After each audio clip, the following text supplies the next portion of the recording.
Президент Садыр Жапаров бүгүн Японияга расмий сапарын алкагында Токио шаарында Метарайз Japan компаниясынын өкүлдөрү менен жолугушту. Жолугушуунун жүрүшүндө кубаттуулугу саатына 4-5 киловатт болгон электр энергиясын иштеп чыгаруучу гравитациялык генератор көрсөтүлүп, компаниянын ишмердүүлүгү тууралуу кеңири маалымат берилди. Метарайз Japan Кыргызстанда гравитациялык генераторлорду орнотуу боюнча пилоттук долбоорду баштоону пландаштырып жатат. Компания Японияда көрсөтүлгөн жабдууларды чыгарууга эксклюзивдүү патент алган жана Кыргызстандагы электр энергиясынын альтернативдүү булактары боюнча маселелерди чечүүгө салым кошууга ниеттенүүдө.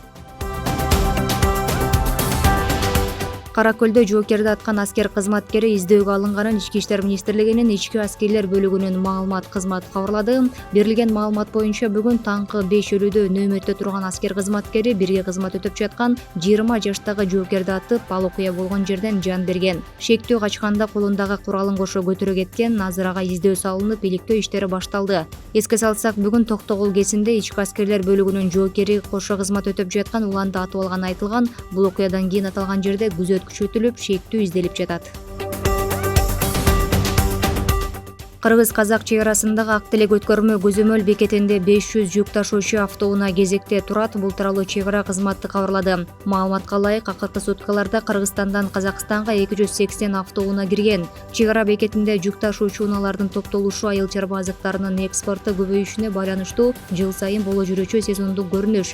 Жаныбарларды жана тез бузулуучу азыктарды ташыган автоунаалар чек арадан кезексиз өткөрүлүүдө. Кыргызстан менен Казакстандын чек ара кызматтары тарабынан жүк ташуучу унааларга кандай чектөө жок, бардык өткөрмө пункттары штаттык режимде иштеп жатат деп жазылган маалыматта.